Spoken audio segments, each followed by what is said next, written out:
ஒவ்வொரு ஆளுக்கும் அவங்க பண்ற தொழில் தான் இன்னைக்கு எல்லாமே அதை பைக் வச்சிருக்கிறது பைக்கை பண்ணுவாரு, கடை வச்சிருக்கோம் கடை பூஜை பண்ணுவாங்க. நமக்கு இதுதான் எக்யூப்மெண்ட், இதில் தான் டெய்லி வந்து ஒர்க் அவுட் பண்ணுறோம். அதனால் இது வந்து என்னையை பொறுத்த வரைக்கும் இல்லை, உங்களை பொறுத்த வரைக்கும் இது ஒரு புக்கு, ஸ்கூல் புக் மாதிரி தான். ஃபஸ்ட்டு வந்து வெயிட் மெயின்டெனன்ஸுங்கிறது முக்கியம். நீங்கள் எப்படி புக்கை படிக்கிறப்ப அதுக்கு எவ்வளோ மதிப்பு கொடுக்குறீங்களோ அது மாதிரி தான் இந்த ஜிம்மும். நீங்கள் எவ்வளோக்கு அளவு இந்த ஜிம்மில் நீங்கள் ரெஸ்பான்சிபிலிட்டியாக இருக்கீங்களோ அது வந்து உங்களுக்கு அவுட்புட் நல்லா கொடுக்கும். எக்ஸாம்பிள் நீங்கள் ஜிம்முக்கு வந்துட்டு ஏன்னா இது எதுக்கு இது ஃபர்ஸ்ட் எடுத்து இது எதுக்கு சொல்கிறேன்னா, ஒரு 1 இயருக்கு முன்னாடி இருந்த பிளேயர்ஸ் பசங்க எல்லா பேருமே இப்போ அந்த ஸ்டாண்டர்டில் இல்லை.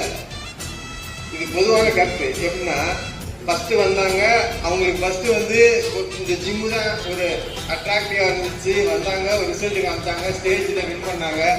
இப்போ வர வரன்னா இது மேலே இருக்க ஆர்வம் குறைஞ்சிருது. இருக்கலாம் உங்களுக்கு அடுத்த வெளி வேலையும் இருக்கலாம், எல்லா எது வேணாலும் இருக்கலாம், பர்சனல் ஒர்க் இருக்கலாம். இந்த இதுக்கு வந்துட்டிங்கன்னா இந்த 1 hour வந்து ஸ்பெண்ட் பண்ணுறது வந்து ஃபிட்னஸ். இங்கே வந்து இங்கே மைண்டை இதுக்கு உட்கார வைங்க ஃபஸ்ட்டு. நிறையா பேர் அதான் செய்ய மாட்டீங்க, பர்டிகுலர் ஆள் உங்களுக்கே தெரியும்ல.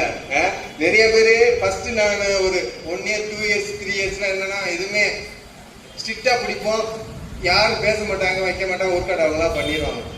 இப்போ நம்ம சரி பசங்க நான் பழகிட்டாங்க அப்படின்னா வர்ற 1 hour ஃபுல்லாக பேசிக்கிட்டே தான் இருக்காங்க, இல்லை பேசிக்கிட்டே இருக்காங்க. அதனால் மைண்ட் இது வந்து ஜிம்மு வந்து நீங்கள் படிக்கிற மாதிரி தான். நீங்கள் உள்ளே வந்துட்டீங்கன்னா அந்த 1 hour வந்து ஒர்க் அவுட் பண்ணிட்டு அதுக்கப்புறம் உங்கள் வேலையை பாருங்க.